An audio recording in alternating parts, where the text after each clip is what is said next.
Oh, by the way, if they really want to change the rules of a particular DeFi protocol, well, that's going to happen in an open source world. You fork that.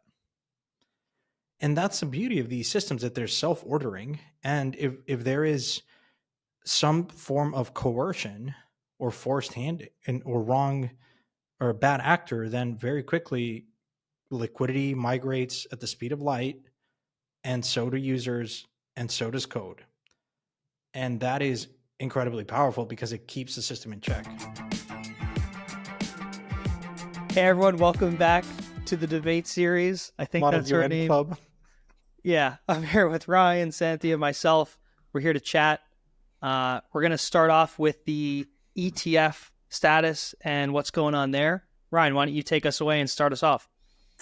Well, I mean, you being in America probably have a deeper understanding and are even more excited. I do, but I wasn't ready. Yeah, more excited for this than I am. But long story short, it does appear that BlackRock and potentially others are starting to populate what will eventually be an ETF.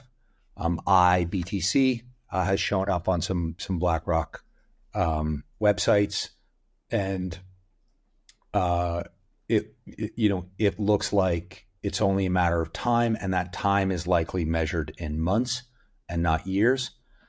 It's interesting that Bitcoiners have been waiting for essentially decades now, or at least a decade, for two things: a Bitcoin ETF, and for kind of global destabilization across macro markets. And both of those seem to be happening at the same time. So we see Bitcoin kind of leading this rally, although I think there's a lot of excitement across the space about a pending ETH ETF right on the heels of Bitcoin and what it'll mean broadly for crypto assets. So what are your guys' thoughts? Yeah, I don't want to mid-curve it. I think it is hugely impactful. Like a lot of things, so difficult to understand what the impact will be in months, but measured in years, I think it is incredibly positive for the space. It removes so much friction. It legitimizes access to it. And also it gives people a product to sell. All these registered investment advisors and financial guys, like there's just another thing that they sell from a portfolio diversification standpoint. And, I think that's incredibly positive. The folks at Bitwise, Matt, I think, put a great chart of what gold did after an ETF approval. And if you look at that, I think, you could, it may not be one-to-one. It might not, because, we were in a tough macro, maybe higher for longer interest rate environment. People are risk off. But still, I think in a year, in 5-10 year horizon, this is going to be a huge catalyst. Probably one of the more important in the last 5 years. I mean, but Ryan, people have been trying to get an ETF approved in crypto since forever. Winklevoss twins, 2013, right? Exactly. It's like 10 years. Yeah, I think the most interesting thing to me was I had Hal Press, Scott Johnson, James on the Delphi pod a couple of weeks ago to chat the ETF side. And it was a very different environment just a couple of weeks ago. And it seems like now that Grayscale won their case against the SEC, I think we're starting to see glimmers that the SEC is sort of caved in or kind of agreed that this is a reality, right? And one of the key points there is Scott called out that Grayscale doesn't have to refile this 19B-4 doc since they filed their S3 a couple weeks ago, which is kind of like a technical thing, but I think it kind of means that this stuff is sort of in the bag, right? I think, and then what does that mean? It just means, we have an SEC that sort of, it seems like, has to approve the ETFs at this point. Yeah. The big question that I have is, will they approve the Grayscale or Grayscale as an ETF, especially with the New York Attorney General case against Grayscale, or will they go sort of blue chip and kind of throw crypto a bone by approving one of the sanctioned overlords of America in BlackRock? And how does that play out for the space?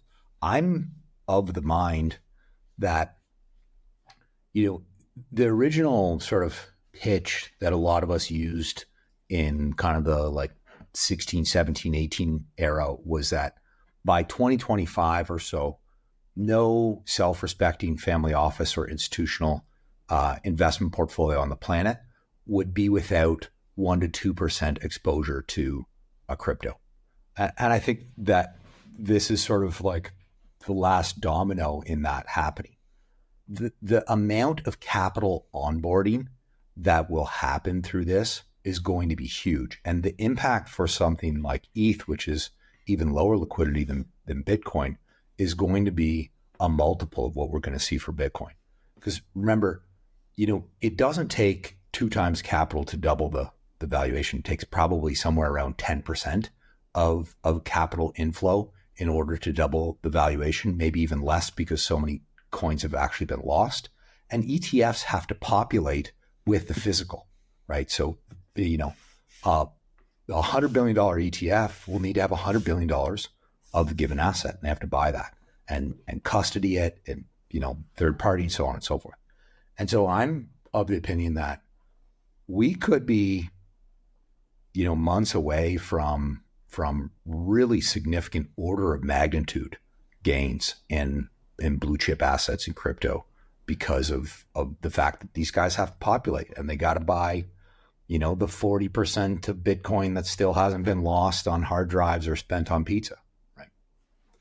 That's a great point, Ryan. The interesting thing now is particularly something like ETH, like in a proof of stake network, where the availability of coins, well, 2 things come to mind. One, not only the liquidity, but the availability of said coins. I mean, if most of ETH is being staked, then it really reduces the coins in circulation. And so it creates even more of a reflexive dynamic. Yeah.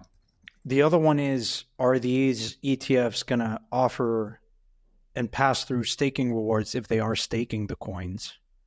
And if they're not staking, then that's actually pretty positive for the folks that are, because the yield is higher. Because then all of a sudden you have maybe 20, whatever percentage of all ETH that will be held by this ETFs.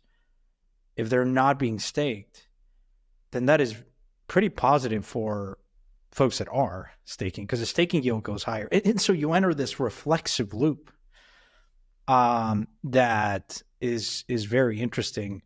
Now, the third thing is, if you have an ETF that also passes through some of the staking rewards, that's like a REIT. I mean, that's just a technology upside with dividend component to it. I mean, the market hasn't seen that product. You don't have a tech ETF giving you a dividend. By the way, that's not going to happen. That's not going to happen. I'll tell you why. Because they have to use third-party qualified custodians. So like, a Jane Street or some, it'll end up being Anchor or somebody else like that.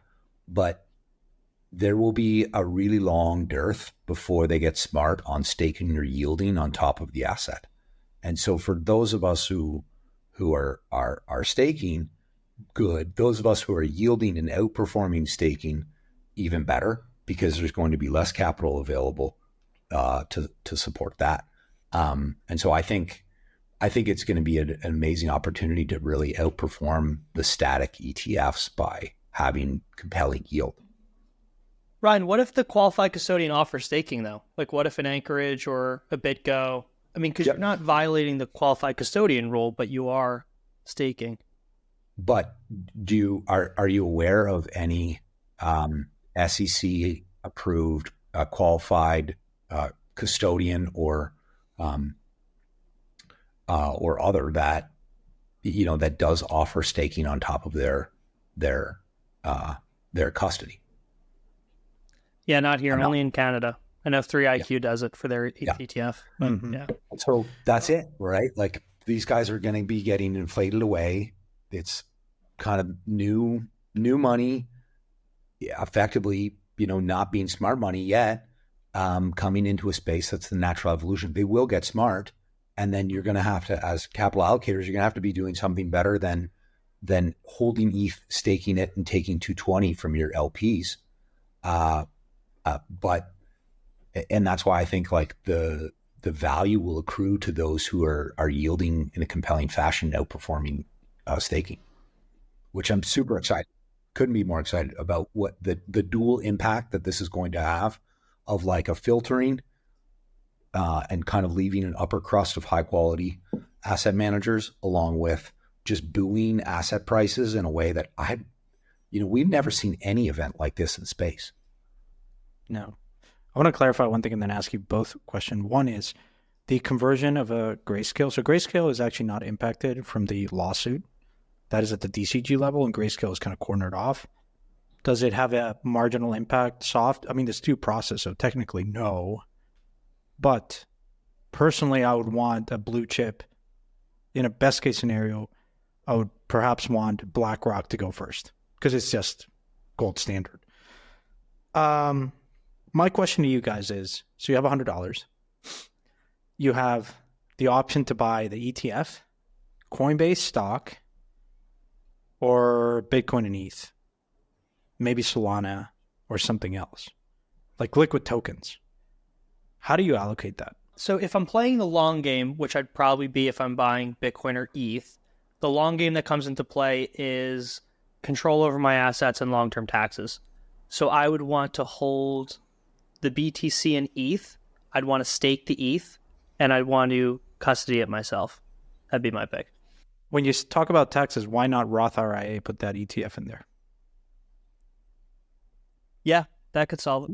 Or Coinbase. I mean, I'm just saying, like, this is what GBTC, ETH. I mean, you're an American.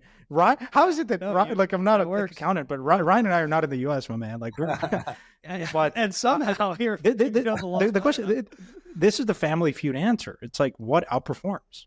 Yeah. So something comes to mind that's a good reference for many people. In 2017, The Economist did a global case study inviting thousands of students to participate in this case study of what would be the best portfolio mix. And the global average, if you believe in the wisdom of the crowd, as I do, the global average incidentally came up to 2/3 Bitcoin, 1/3 ETH, is the like optimal crypto strategy for that time. Noting that this was, mid 2017 and there weren't very many other options. So I'd say the smart money is the inverse of that, 2/3 ETH, 1/3 Bitcoin, which is what we use as our internal benchmark here at Dialectic. That's what we call it, the Dialectic Index, 2/3 ETH, 1/3 Bitcoin. That's what we're trying to outperform. What I would do myself is I would buy ETH, and I would yield with that ETH, compounding ETH. And that's because ultimately it's the highest quality asset in space that we see today. The developer mindshare, the sinkhole of both capital in other layer 2s and new layer 1s that connect natively with ETH. There's a sinkhole of capital, both mindshare capital as well as financial capital there in ETH. And so I think that ETH will outperform Bitcoin for that reason. And then the other reason, all that ETH needs to do to triple or to double is kind of like $10 billion. So like a little bit of money flowing in and you get a doubling, and there's a lot of doublings that can occur, over the course of flowing in $100 billion. For Bitcoin to double, it kind of needs 100 billion or at least sort of 60 billion flow. That's a lot of money to mobilize. And so I think, Bitcoin's going to hit 100K, but ETH, that means that ETH is going to be at 16 to 20K. So who cares? You've outperformed Bitcoin substantially by being all in ETH. And that's the way I play. There's other assets that I would hold long tail and diversification. Yeah, because the same dynamic you could argue around what is ETH to Bitcoin. Solana may be to ETH. An L2 might be to ETH. Solana might be to an L2, which we'll get into that discussion next. I guess I would, similar to you, Ryan, I would largely be like 60 to 70% ETH, and a combination of that through staking it and not all of it staking. I don't think I would have an ETF. It doesn't make sense for me. I just think that's a positive catalyst, but I wouldn't do it.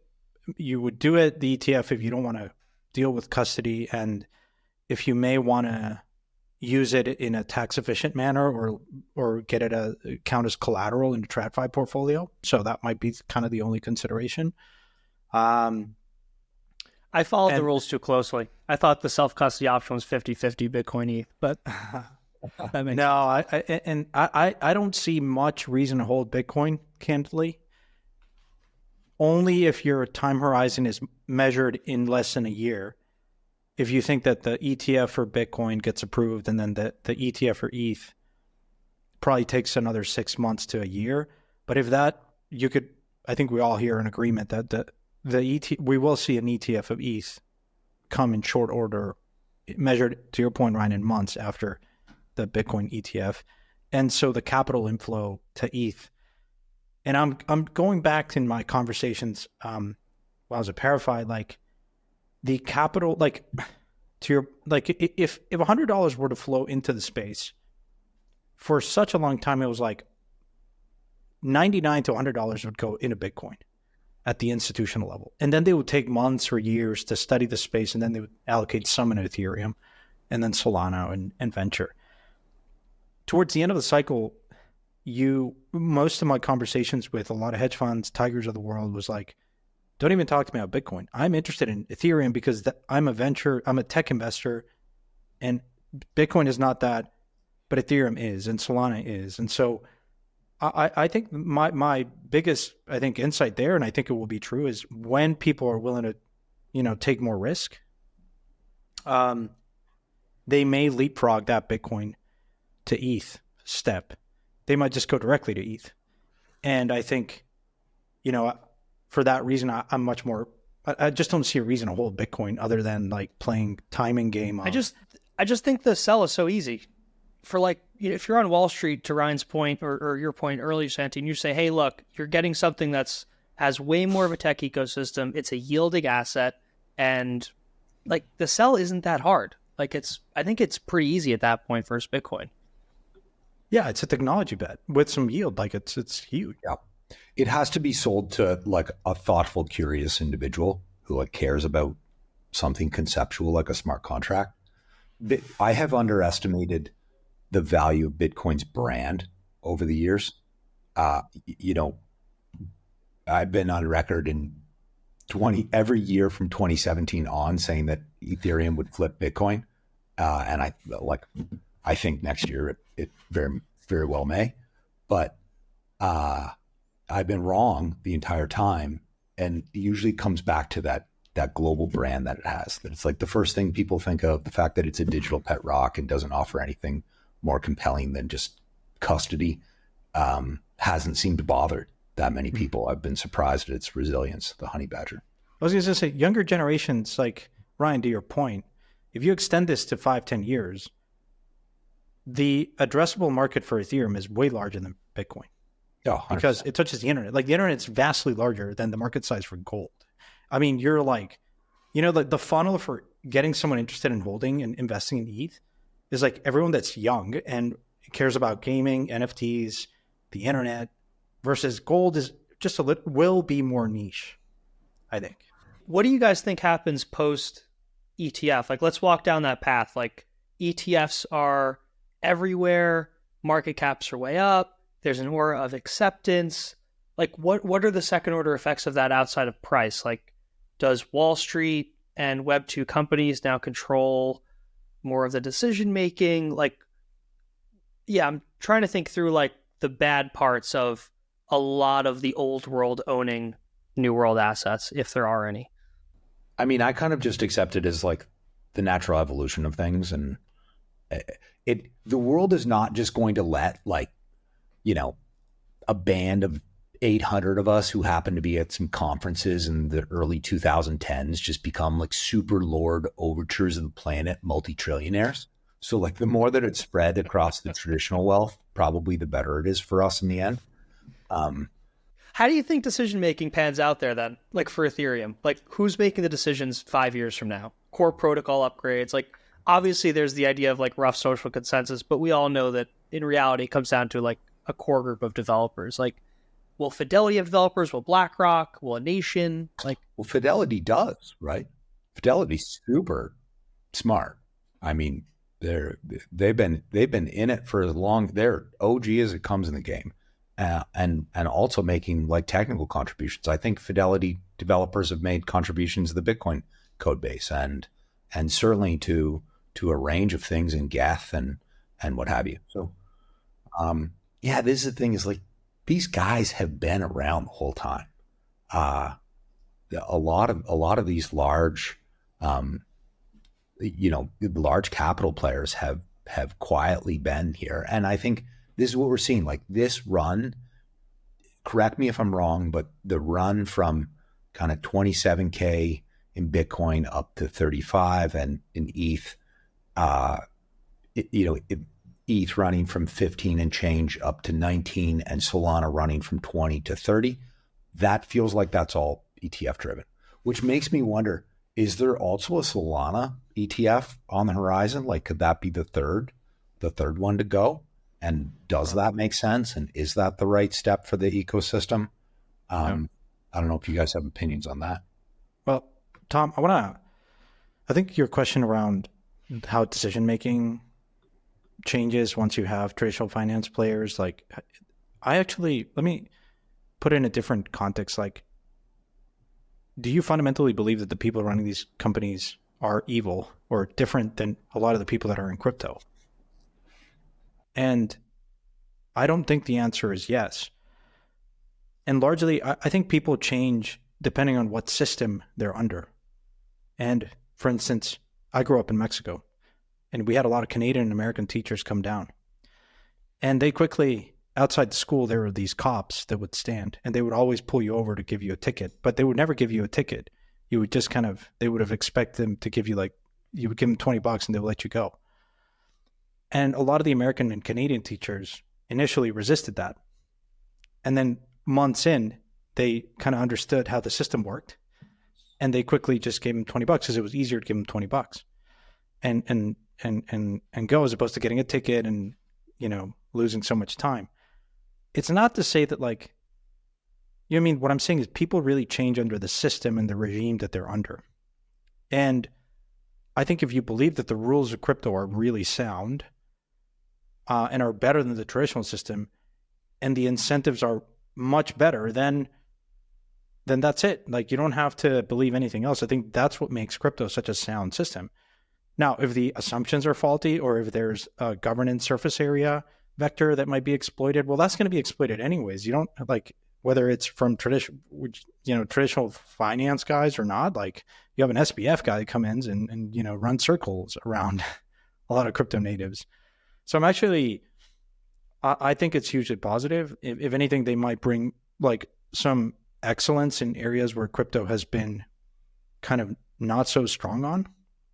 And this idea of trying to reinvent the wheel on everything. Whereas, maybe DAO and corporate governance actually becomes a much more sound thing, because you have actually professional players. Maybe you need Apollo and KKR credit teams as opposed to Maple finance guys underwriting, for tokenization work. Yeah, I don't disagree with you, Santi, but the one thing I would disagree with you on is, in this scenario where you have a bunch of Wall Street bankers, analysts, etc., trying to make proxy decisions in their own world and apply that to crypto, a lot of the meta or subconscious things that you and I and Ryan and others are okay with, they will not agree with. Let's go through a couple examples. What's the worst thing about adding KYC? Let's just add it to everything. We're used to that. We work at a bank. What's wrong with private order flow? Let's just add that in. Who cares? I don't necessarily think that they'll have the same decision-making that we would have. But you and I, can we acknowledge that there are people in crypto today that are not in alignment with this circle? The thing that makes crypto so unique is that you sort of assume that everyone's going to act in their self-best interest, but somehow the system works. Yeah. And the market decides. And the market decides. And so, oh, by the way, if they really want to change the rules of a particular DeFi protocol, well, what's going to happen in an open source world? You fork that. And that's the beauty of these systems, that they're self-ordering. And if there is some form of coercion or forced hand or wrong or a bad actor, then very quickly liquidity migrates at the speed of light, and so do users, and so does code. And that is incredibly powerful because it keeps the system in check. And I think if you believe that, then it doesn't worry me who comes into the space. I sort of already assume that there's a mixed bag of people in crypto. Yeah. But the system works. And that's like a feature, not a bug. 100%. Yeah. I am excited for the business side of Wall Street to come into crypto. Like the CEOs, the sales guys, the operations teams, like the buttoned up processes, like the polishing, like that is the stuff I am excited about. And hopefully some activists to target the massive unused DAOs that Ryan's always talking about. I can't wait for Bill Ackman or Soros to go knocking on the Gnosis or Block One door. Tezos. Honestly, that would be fantastic. Oh right? God! If someone any would route put he could the do open it, sources to that. Sorry. Like, let's say Bill Ackman wanted to go after a giant treasury like that. Sure. Is there Tezos anything he can Foundation do? or any other of these like What do massive. they do though? Like, what's the route? Like, it's just like. So what you would do is you'd buy up some of the token, and then you'd start a campaign. In fact, Dean and I at one time thought about doing this, and we did it somewhat successfully with the Digix DAO. We just sat down with Sean. And we were like, look, you got all this money in the treasury. You're the biggest token holder. Like, why not vote to dissolve the DAO and pay out the token holders? And they're like, you know what? Yeah, right. And they did it, and they made a lot of money, and they deserved it because they were buying tokens, and we, and we were fortunate to have some tokens at that time as well, and that was an accretive trade. I wish more. We talked to a couple other DAOs, and I wish more would have done it, but too many of them we saw right away that most of them just looked at this as a giant trust fund for the core group forever, and the problem is that you don't have actual legal rights of a shareholder. Because if you did, Ackman would already be here mopping up folks here in Zug, left, right, and center. Yeah. Yeah. I mean, talk about things that are overlooked, but look, there are some protocols right now where the value of their treasury is higher than the market cap of the token. Tons. Or like really close. And there have been instances where the core team has looked at that and then they buy a bunch of the tokens and then just like dissolve it. And it's a lot of people don't pay attention to that. And that's totally that's a totally legitimate. I actually think that's much more ethical than just sitting on it, paying each other $500K salaries till hell freezes over. Right. Right. You know, that other people in the market can participate in these calls and make a judgment of like, okay, is this thing moving towards dissolution? Should I start to take a position? I think that would be a really like great cleaning in our market. There's way too much money locked up in foundations sitting in T-bills and not enough returned back to investors who took risks to build ambitious projects that didn't work out. And that's fine, but like return the capital that's there. Right. I feel like you need a big social group for that. Like you need a group on Twitter, like causing real social pressure on these founders publicly to do that. Yeah. And like we have a couple like activist funds or, around the space, but if there was a coordinated social effort to pressure the treasuries into doing so and getting all of their various stakeholders involved in whatever role that they have within that project, I think that would work. But the Link Ryan, Marines, Link Marine Raiders or something like that. Link Marine Treasury Raiders. That's a heck of a name for a fund, by the way. I might go by that domain. Link Marine Raider. Let's switch gears and chat Solana versus sort of like the evolution of other L2s and L1s. I guess to sort of contextualize, I'm looking at the scope of tokens out there, the blue chips and ETH and Bitcoin aside, and trying to think through like, where value will accrue in this next cycle.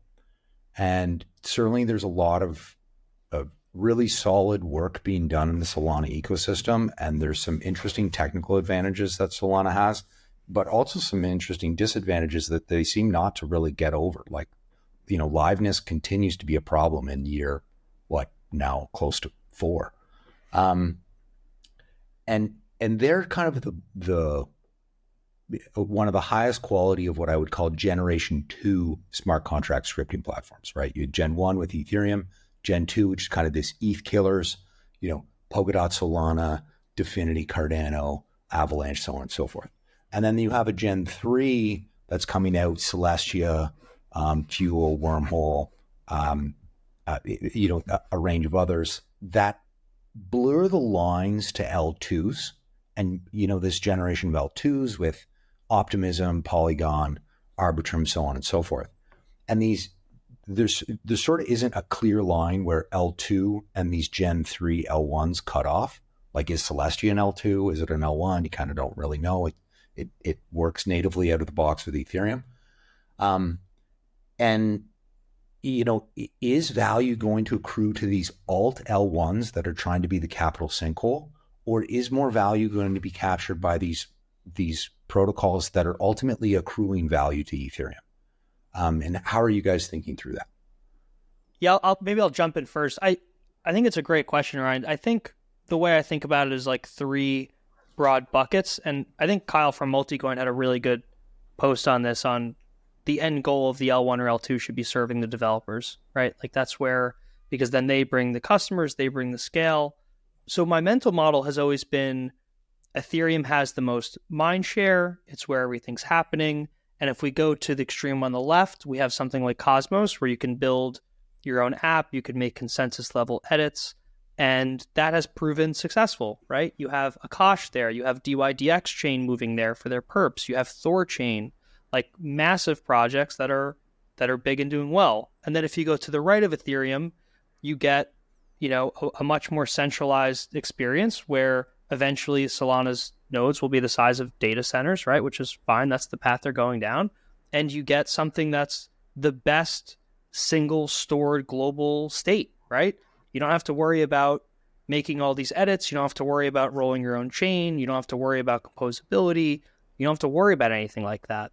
So the thing that I'm weighing is, will developers eventually just get burnt out with the L2 scaling plan on Ethereum, right? Will they get tired of weighing 10 ZK projects and 5 rollups and, rolling down to Celestia or Eigenlayer? Disclosure, we're investors. We love them both. And will they eventually go over to a Solana where they don't have to worry about all that stuff? They can just worry about their app, right? Or will they need that Cosmos level functionality and changes on Ethereum while tapping into Ethereum's liquidity, right? So you could have the Cosmos vision on ETH. So yeah, I'm sort of stuck, right? You told me early on in my career ride not to be too binary, and here we are. But I'm kind of stuck between the Cosmos vision playing out on ETH, while understanding that it's a technical hurdle for developers to deal with, and the idea of just deploying on something like Solana. But sorry for the rant. No, that's great. Context. I don't know. I tend to think more of like on a consensus basis. I think Solana has been, what is most interesting to me is that the ethos of the team and the community is quite unique. I think what made Ethereum great, and what was most interesting for me at a time when it was only Bitcoin, was this idea that there's more like intellectual curiosity within the Ethereum community, and this idea that we don't know everything. We will have to build it as we go. And I think that's what kept Ethereum what it has led it to be what it is today. I think there are some factions within the Ethereum community that have really become more rigid in their thinking. And look, rightfully so, it's matured. It pulled off a dramatic transition to proof of stake, which archaeologically might be one of the most important social phenomenons of the human race. Like, just this idea of coordination at scale, I think will go down in history books as something like incredible. Now, what I really find interesting from Solana is that it's very much differentiated from all the other competing L1s. It's sort of like lateral. It says, hey, we're willing to take a lot of the critique and be open. Like you look at Anatoly, and I think he strikes me as, I've interviewed him multiple times. I've had the good fortune of seeing him like in the fire, like being criticized so much and accepting it and saying, he got criticism on the gas fee model, and then he took that and he optimized it and actually did an improvement to the Solana ecosystem. And the way they price gas is vastly superior than how Ethereum does it. And I think that level of thinking what I'm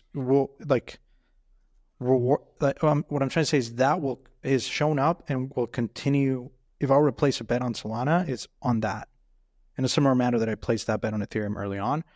And I've been very impressed also, just like a phoenix rising from the ashes, this post SBF FTX kind of association really hurt them. I think a lot of people turned their back on them. And my thesis back then was, if they come out of this, they're going to come out of it way stronger. And I think that's what you're seeing right now play out. Is it perfect? No, Ethereum's not perfect. Bitcoin's not perfect. Nothing is perfect. But I think the Solana phone is something that you could argue that it's an interesting experiment, but look, it's like Google. They're not. They are doing that. I think, is it a good thing? Is it going to work out? I think they're like being actually, they'll be the first ones to tell you that they're being super conservative in what they're expecting out of this pilot. But it's like Google Brain, it's like this is like their skunk's work kind of operation, and I actually find it like really interesting. That is interesting, because if they, if they're still spending capital on something like the phone, then that actually increases my skepticism. That the sort of double-edged sword with Solana, to your point, I think you hit the nail on the head, was that they've been such a great open community, and they've done like so much bridge building, right? Like the idea to just go out and sell early stage SAFs to basically every VC in the market, kind of like an angel check, and just get so many people in the community, I thought was really brilliant. And they've done these types of moves to like bring people in over time.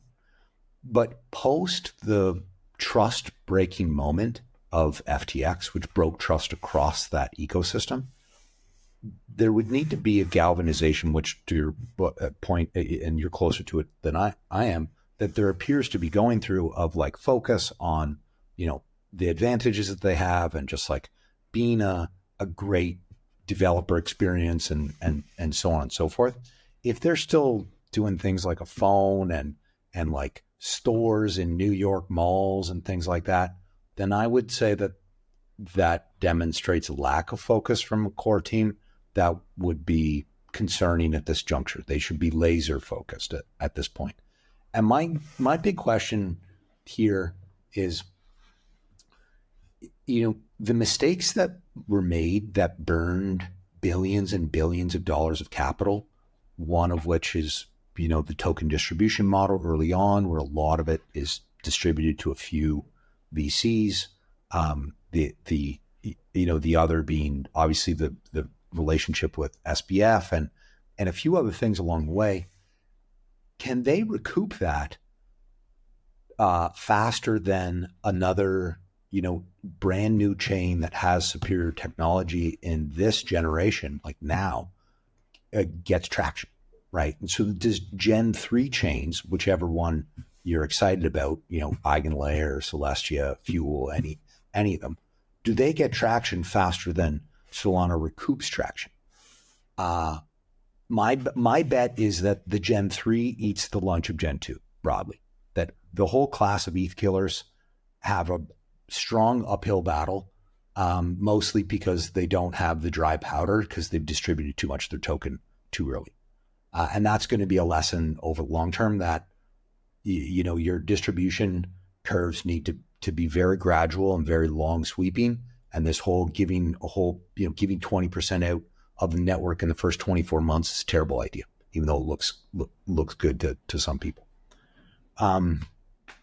And that's kind of the side I'm taking, is that this next generation actually learns the lessons of the previous generation, and it's sort of cleaner slate that people can then build on. And that's interesting. And that is an easier platform for building than trying to recoup what's lost.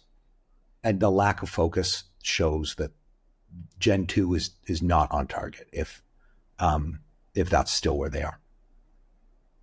Spending scarce resources at this point. Yeah, I think the focus thing is important. I don't think the phone or the stores are that much of a focus anymore. I was in Wynwood in Miami, and I saw the Solana store that they used to have, and I don't think it's open anymore. I don't know. I think so. I don't know. I don't have complete views here either, or maybe not as complete as you, Ryan, but I think Solana is getting a lot of traction, and I think that they are successfully reversing the trust that was lost in FTX. I mean, these guys are, the developer interest around Breakpoint right now is ridiculous. I mean, the number of people going to that, the number of projects presenting, couple that with like some serious technical improvements, whether you're talking about like Fire Dancer or Tiny Dancer or Jito, Disclosure Portfolio Company. We're talking about like the isolated fee markets that Santi is talking about. Like, that's all happening without the Gen 3s ever being launched yet. Like, you can't use EigenDA to launch a rollup yet, right? I love EigenLayer. I'm just saying, like, it's not a possibility yet, right? A lot of the ZK projects, whether EVMs or whether ZK VMs, like, you can't really use them. You can't do any sort of composability whatsoever. So I'm very bullish on what's being built on ETH2, but I'm not being mutually exclusive with the Solana story, given I think their developer progress has been pretty strong.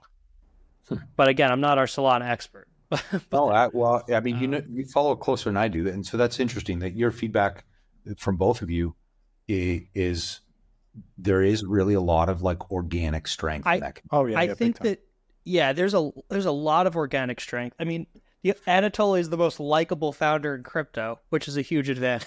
That matters. The guy gets punched by all sides and everyone in the Ethereum community, and he is one where he says, "Hey, you're right on some things." Like, he's super humble, and he understands, like, it's not a perfect design. I think technically they might be one of the strongest. I mean, his background coming from, I think he was at Cisco and like doing distributed systems there, and like hardware guy as well. So I think they just think very different than most other L1 founders that are just forking Ethereum and just maybe doing some marginal improvements and dressing it up, and actually being way more, way more aggressive on their token distribution to attract, from a business development standpoint, a lot of projects. And it's actually very artificial, and customer acquisition costs are really high. And I think Solana is organic, way more organic. Ryan, the counter argument to what you just said, which is, look, call it what it is. I don't think any project has had like you could always poke holes at the distribution. Now, we all know there are limitations as to how you can raise capital and get bootstrapped in crypto. Unless you're Friendtech, you at some point will go down the VC route. And that implies that VCs get, some allocation, and people might look to that and say, hey, that's really high. It has lockups, it has all the things. And look, Solana had to go through that. I mean, it was just it is the nature of the regulatory environment. The coins are fairly distributed. The Nakamoto consensus is higher. It's actually pretty high. And so when you look at it from a decentralization standpoint, it's come a long way. And I think people don't appreciate that. If it has all this, said differently, look, the distribution wasn't perfect. People criticize it. It's a VC coin. I actually think that those arguments are, while they're factually correct, they also dismiss the fact that so did Ethereum at one point. So did Bitcoin at one point. It was fairly concentrated. Like, guys, like, this is just the nature of the game. But I do think that if you look at the interest now, given everything that's going on, it's actually organic. It's not acquired. It's not, hey, let me give you a $20 million token grant, come and deploy in our competing L1 of choice or L2. So that to me is a very good barometer of there is a lot of developers that might say, hey, yeah, I met two kinds of developers. One that first built in Ethereum, then went to Solana, or built in another chain, and then went to Solana and said, hey, there's actually certain things that are possible here that are just not in other environments because it's just really high, like low fee kind of, and the benefits of that. You could argue L2s on the margin, sure. And then the other ones that are just, it's their first time building, and the tooling has gotten much better, and the developer resources has come a long way. It's actually very easy to get on board in Solana and start building, which is something that the Solana Foundation has really put a lot of emphasis on, which I think is very important. One good example here, like the thing that I'm struggling with is there are so many different ways to build on Ethereum. Is it too confusing, and are developers eventually just going to say, fuck it, I want to build on Solana, it's easier? I think that's basically kind of my thesis in a nutshell for a little bit for Solana. But one good example of this, like Ryan and Santi, that's helpful is Helium, right? Helium had their own chain from the ground up. Like, it was very confusing. It was very distracting from their core mission of building out IoT and 5G and stuff like that. And one day they just said, hey, let's pivot to Solana. And I think they were probably one of the biggest NFT mints ever, right? Like every IoT device, every 5G device now has their own NFT for it. And I think things went pretty smoothly. I mean, granted, they probably both sides put a ton of resources into it, but kind of demonstrates like an app chain going to Solana for ease. That was certainly the best merger that we've seen in the space. Obviously, probably the highest profile one, but also the best executed one. And that would be an interesting thing. If Solana used its business development activities to focus on doing mergers and sort of made some capital deployments to bring over really compelling ecosystems to kind of be part of the Solana chain instead of running their own L1 or L2 or their own resource layer of some kind. That would be a moment where I would certainly get very excited. I feel like another thing that could get an outsider in after the sort of clarity that the Alameda allocation has kind of washed through the market. You guys have demonstrated the number of times we talked about it last time, and you've sent some data on this that actually the market's holding up really well against the Alameda buying, which supports your argument that actually Solana, the community of Solana is showing up every day right now and buying from the FTX sellers, which, got to tip my hat to. That's there. A thing that I suppose I'm missing in this moment is a genuinely unique application or experience or primitive that is enabled by Solana. So like a lot of it feels like, oh, we're the X of Ethereum, but on Solana. And it's like, okay, what is like new? Is there an amazing like experience game that has gotten traction or gotten users? Is there an awesome DeFi experience or DeFi pool that is producing some compelling new DeFi primitive? I'm not sure if I've seen that. And until we get that, it's still going to be in the ETH killer category and not emerge as one of its own as a legitimate like top 3 blue chip. Are you guys seeing that though? Like what for you is the thing that is like the killer app on Solana that's going to bring, the next million people to the table? So I actually was recently talking to a founder here in Solana, and there's this project called Drip House. And what they do is free NFTs. And basically, like, you subscribe as all these artists or projects that will drip you every day, part of the collection. They just, it's kind of like a random lottery. It's kind of fun, right? Like opening up, like, I guess, like those, like, Pagani cards, like, And the founder very succinctly said, look, it was just not possible to do it even in an L2 environment. It would have cost us like an order of magnitude or two, just gas fees alone. And that just kills a project in and of itself. Whereas in Solana, it's just radically cheaper to do this type of project.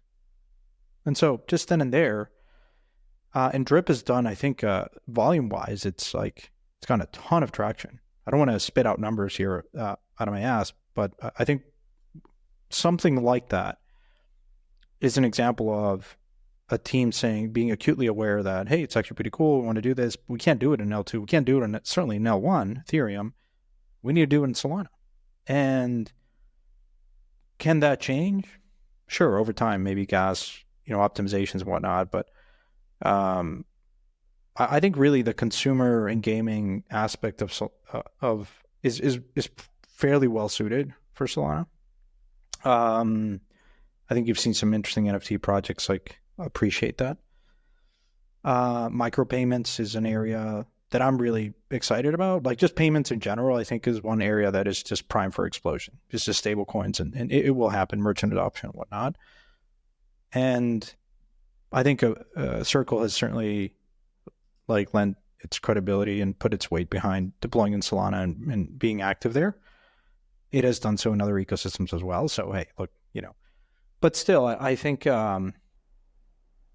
it's early in every ecosystem, but these use cases are emerging. And I think when you think about things that have been prohibitively expensive in an L1 and even in an L2 environment, because I think in your mind, when you were used to seeing paying thousands and thousands per transaction in an L1 at the peak of DeFi summer, you were yield farming, and then you say, oh, the anchoring is so high that when you go to an L2, it seems like it's a huge improvement, and it is.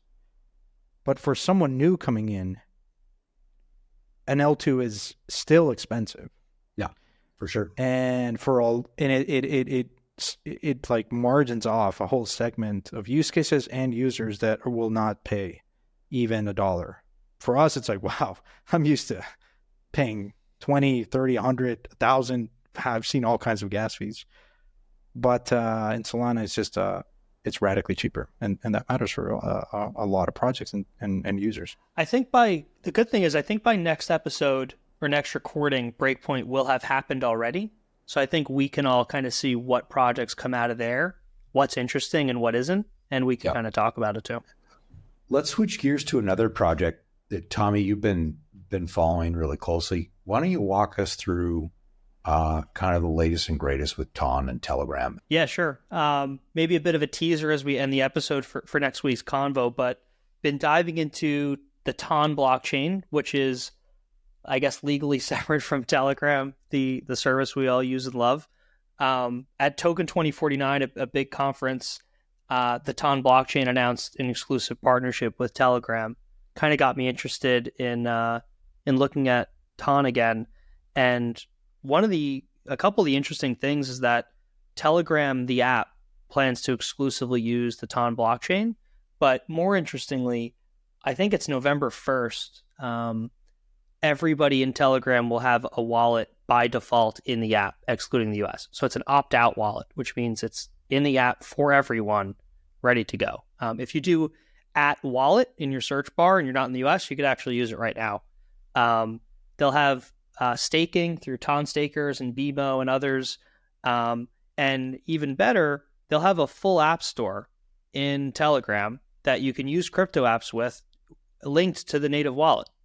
So the idea that Telegram could sort of win Web3 if the wallet and app store works out to 800 million users around the world, minus the US portion, which I don't know what that portion is, I think shouldn't be understated, right? Because every L1 we all look at outside of Coinbase's base and maybe, Telegram here doesn't have the distribution that Telegram has. So it's a huge differentiating factor. On the flip side, information around the Tron blockchain is extremely slim.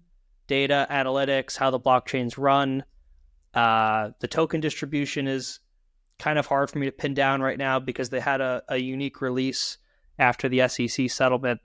And it's a little janky because I think you can only really use a couple assets on Tron, like Tron USDT and stuff like that. So it's a little early on. But look, the distribution is interesting. So diving back into it and seeing what's around. But interested if you guys have heard anything or if we should leave it at that for now. The big question that I ask myself, and I ask you this is, at 10 billion, have I missed it? And given the nebulous nature in a world that is supposed to be, transparent and forthright, especially in incipient moments, the nebulous nature of the token distribution, and even, let's be serious. We can assume that it's proof of authority chain. It clearly is proof of authority chain. Does that turn a threshold of people off such that, how much upside does it have from here at 10 billion fully diluted? Yeah, I asked a very smart person their view, and they had the same view you have on the nebulous nature of it. I think it's a really, really good question. Honestly, not sure yet, right? I need to dig in and figure out how the blockchain works. But I think CoinMarketCap and CoinGecko have the wrong FDV for Telegram for what it's worth. I think the total supply is overstated, but I need to confirm that. And there's a lot of tokens that are locked up. So like the Ton Believers Fund has $3 billion worth of Ton that's locked up for, I think it's a couple of years. I think it's 2 years and then something like that, or maybe more. I think I go back to the 2 episodes ago, we were talking about fully diluted and circulating, and we ought to look at the distribution curve and the anchor holders. Same as this also reminds me of WorldCoin, like super high FDV, where I agree, Ryan. For me, it's like how much upside, because I need to get at least as an early stage investor, the opportunity cost, especially in this market where I can get stuff at 10 million fully diluted, even liquid stuff. It's like, am I willing to go over to a $10 billion project? How much upside does it have? But I'm thinking acutely of what you just said, which is in a world where Ethereum doubles, triples from here, it does a 5x. What do other assets do? And, not just purely speculation, but also I am looking for who has the best distribution. Time and time again, I think you will win. As more consumer applications get built, I think whoever has not just the best tech, I think the tech here is overstated. Like in an open source context, I think you can fork a lot of it, and the moats are less. So they're there, but you can fork stuff. If the team is technically competent, I think it will be able to fork whatever works. And so I'm looking more for who has the best distribution. And that's why I bring up WorldCoin and not so much WorldCoin. I think it's a huge effort, but Telegram has massive distribution to Blink, like Coinbase, but even better. And I think it can do a lot of really interesting things. We have to get, for the next big win, we have to get a new cohort of people into the space. And this feels like as good an avenue as any. I'm hopeful that the ETFs will be an avenue towards another million people, primarily being, family offices and wealth management clients onboarding into the space. But, Ton has massive global, or Telegram has massive global distribution. And if it's this, I'll take it. I'll take anything that onboards millions of people. Great. Before I'm gonna get serious about it as an asset, I want clarity on things like inflation, distribution of ownership and Gini coefficient, a consensus mechanism, roadmap, these types of things. And, maybe they're holding back from being double or triple this FDV if they could, whatever it is, whether it's 6 or 10. Obviously that there's debate there. I would think that they would improve their prospects by being honest about that in this moment. And that would be the best thing to onboard the developers. They're going to let's end it there. Next episode, we could chat what we saw from Breakpoint, Solana-wise. We could chat findings on Telegram and any other major topics we have for next recording. Awesome, guys. Beautiful. Thanks so much, guys. Cool. Cheers. Talk soon, guys. Cheers.